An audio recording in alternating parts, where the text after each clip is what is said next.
Hey everyone, thanks for tuning into this episode. And as you can see in the corner over there, that's Big Wink.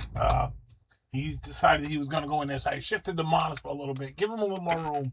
And I know how you all love to see the cats, but mobility was a problem this weekend for me personally, and I ended up dragging Jody all the way up Tamaga National Wildlife Refuge on a one-day drive, which is a good haul from Attleboro, Mass to oh my god, in Arrow, Cambridge area, and we explored a little bit there. I was hoping to get her removed before she has a second eye surgery and maybe come across some loons that we could photograph from the land with a chick or two. We did see a loon in the regular spots. Had some nice bald eagle encounters there.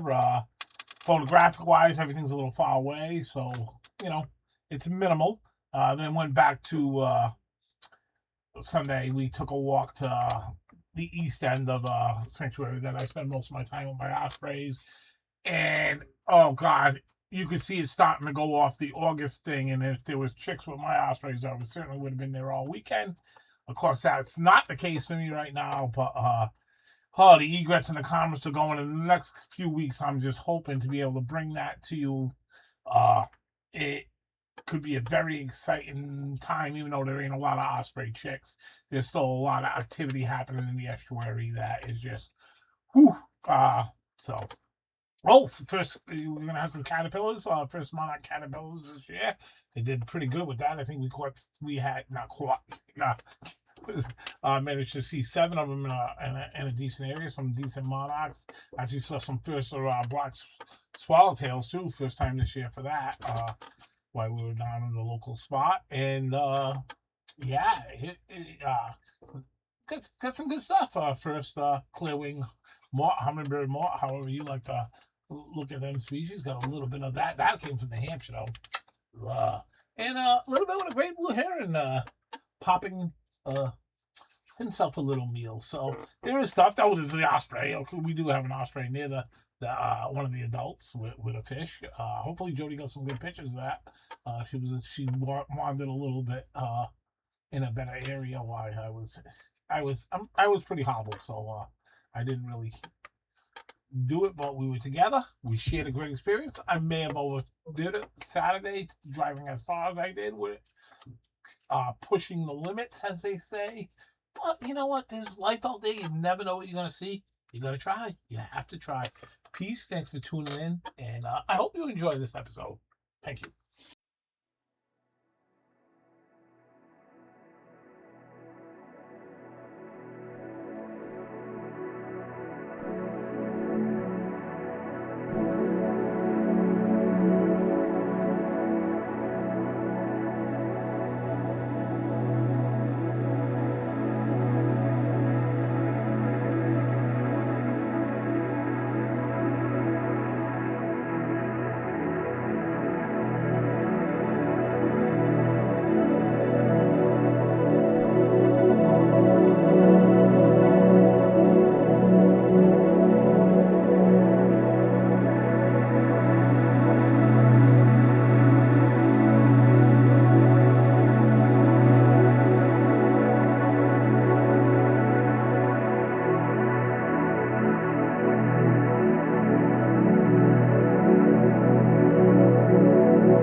Well, I will do it for me on this one, and Jody will be tuning in. Of course, look at Nookie came to take a nap while I've been doing this. So I hope you enjoyed that. A little bit of the eagle, everything, like I said, was pretty far away. Tried to do a little macro as you saw there with the ambush bug at the very beginning.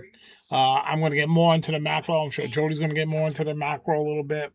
So much to capture at this time of year. It's very, very tough, but sometimes, it's you got to make the right choices. The weather's got to be good. The sun's got to be good sometimes. And Nookie here is, oh, what a cat, huh? Let's get a nice close up of Nook, and then we'll tune it over. There's the Nook.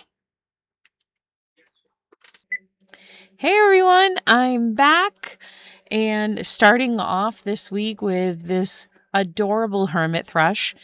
In my research, the thing I found super interesting and kind of amusing is that they shake bits of grass from their feet to flush out hidden insects. They also do that same foot quivering motion to calm themselves down after spotting a flying predator. I guess it's kind of like a human fidget toy. Next, we move on to the slaty skimmer. Something super interesting about them is that they live the first 24 months of their life underwater before they get their wings and turn this beautiful dark blue color. And I had to, of course, include a couple of photos of my very favorite bumblebees. I love watching them work. And I learned something new and interesting about them this week. When a strong intruder invades their nest, they try to cover it with honey to keep it from doing any damage. And I just think that's amazingly clever. Interesting fact about wood ducks, just one day after hatching, tiny ducklings jump down from high trees, sometimes 50 feet or more, to the ground or water without getting hurt. I couldn't even get out of bed without my knees cracking. And although it was just a day trip, we can't help but swing by beautiful Lake Umbegog when we're in this area. It is one of our favorite places to be, and I can't wait for our next trip when we get the canoe back in this beautiful water. So peaceful. This area has given us many wildlife sightings, large and small. This particular trip, we saw a lot of ducks, including this lovely female mallard and this gorgeous eagle who was flying over the river in line with our car. It was an amazing experience. And of course, this gorgeous loon swimming straight at us. They are the most beautiful creatures, and those eyes, wow. Bobolinks are remarkable grassland birds known for wearing a backward tuxedo, sounding like an R2-D2 robot, and flying a 12,000-mile round-trip migration that spans the distance of multiple trips around the Earth. Bobolink actually means rice-eating longclaw. Large flocks of them sometimes snack on commercial grains during migration. Did you know that a group of American goldfinches is called a charm? Now, this is only one, but I think he's still charming. The northern yellow warbler is quite clever. When cowbirds sneak eggs into their nests, instead of abandoning it, they simply build another nest over it. Did you know that if a cedar waxwing eats over-ripened fermented fruit, it can actually get drunk? And now we move on to the beautiful and adorable tree swallow. Tree swallows are remarkable aerial acrobats. They're known for eating berries during cold snaps, lining their nests with loose feathers, and drinking water while they fly. Unlike other swallows, they eat bayberries and seeds when flying insects are hard to find. But when they're not hard to find, an adult tree swallow consumes about 2,000 insects every single day. Their midair drinking is spectacular to watch. They skim the surface of ponds to drink and bathe on the wing without stopping. Crows have the problem-solving skills comparable to a 7-year-old human child. They recognize human faces, use tools, and pass down generational grudges to their offspring. Monarch caterpillars eat milkweed exclusively. They increase their body mass by 2,000 to 3,000 times during their short 2-week larval stage. They store toxins in their bodies to make themselves poisonous to predators, like birds. I will never get tired of seeing and photographing deer. They can run up to 35 miles an hour, jump 10 feet high, and grow antlers that rank as the fastest growing tissue on Earth.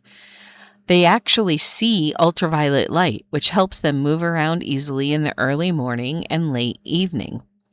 When deer relax and rest, they often face north or south to line up with the Earth's magnetic field. That's pretty cool. Ospreys. They are remarkable raptors that are found on every continent except Antarctica.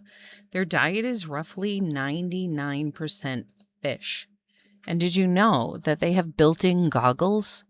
They have a third clear eyelid that protects their eyes during dives. They also have sealable nostrils. They shut their noses tight so water does not rush in when they hit the surface. Spectacular. The most common rabbit in North America is the eastern cottontail. Adults weigh about 2 to 4 pounds, but measure 15 to 19 inches long. And did you know that their teeth grow forever? Their teeth never stop growing to make up for chewing tough grass and tree bark. The adorable groundhog, also known as a woodchuck or a whistle pig. They are the largest members of the squirrel family. They're famous for their deep underground burrows, true hibernation habits, and a high-pitched whistle warning call. And now on to my favorite sighting from this past weekend, this mink frog. Mink frogs are so named because they have a very stinky defense. When touched or picked up, they release a strong, musky odor, like a mink, that sometimes smells like rotting onions. This secretion helps make them unappealing to many predators, as you can imagine. Their mating call sounds like a sharp, rhythmic knock, knock, knock, or a hammer hitting wood. They rarely leave the water and love to hop from one lily pad to the other. They spend the winter buried in the soft mud at the bottom of permanent lakes and ponds in a deep freeze until spring comes again.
I hope you really enjoyed watching the video and learning some more fun facts with us, just as much as we loved bringing all of this to you.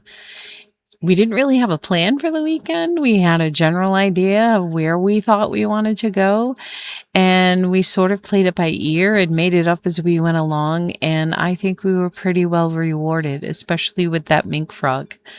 It was a lovely discovery. He was very tolerant of us. Every time he looked away, he would be in a different position, but he didn't hide. He didn't take off. He just kept changing positions. And I guess that proves how much they like to be on the move all the time. So I don't know what this weekend's going to bring, but I guess we'll find out together. I hope you'll tune in again. Please feel free to share the video with other people who enjoy nature. Please subscribe to our YouTube channel. You can also like and follow us on Facebook and Instagram. And I guess we'll find out together what our next adventure brings. Have a good night.